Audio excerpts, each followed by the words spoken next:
শুক্রবার স্থানীয় সময় রাতে মার্কিন প্রেসিডেন্ট ডোনাল্ড ট্রাম্প নতুন এক নির্বাহী আদেশে সই করেন। এতে বলা হয়, যুক্তরাষ্ট্রে দক্ষ বিদেশি কর্মী নেয়ার H-1B ভিসার আবেদনে এখন থেকে $1 লাখ ফি দিতে হবে। মার্কিন বাণিজ্য মন্ত্রী জানিয়েছিলেন, নতুন ফি বার্ষিকভাবে দিতে হবে এবং নবায়নের ক্ষেত্রেও প্রযোজ্য হবে। যুক্তরাষ্ট্র সরকারের এমন পদক্ষেপে ব্যাপক প্রতিক্রিয়া তৈরি হয় প্রবাসী ভারতীয়দের মধ্যে। যুক্তরাষ্ট্রে থাকা অনেক ভারতীয় আতঙ্কিত হয়ে দেশে ফেরার জন্য বিমানবন্দরে ভিড় করেন।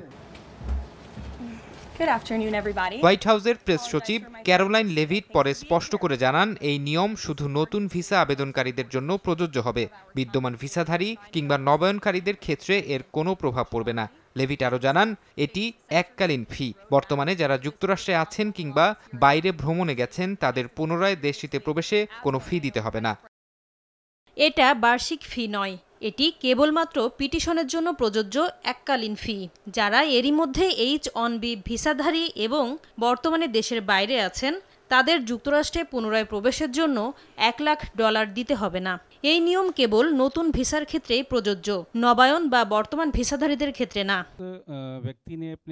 এর আগে ভারতের পররাষ্ট্র মন্ত্রণালয় জানায়, ভিসা ফি বাড়ানোর বিষয়টি খতিয়ে দেখা হচ্ছে। সম্ভাব্য মানবিক প্রভাব বিবেচনায় যুক্তরাষ্ট্রকে যথাযথ পদক্ষেপ নেয়ার আহ্বানও জানানো হয়। বিশ্লেষকদের আশঙ্কা, নতুন ফির কারণে অনেক কোম্পানি উচ্চ মূল্যের কিছু কাজ বিদেশে স্থানান্তর করতে বাধ্য হতে পারে। ফলে কৃত্রিম বুদ্ধিমত্তা খাতে চীনের সঙ্গে প্রতিযোগিতায় ক্ষতিগ্রস্ত হতে পারে যুক্তরাষ্ট্র। ফারহাদ চৌধুরী, সময় সংবাদ।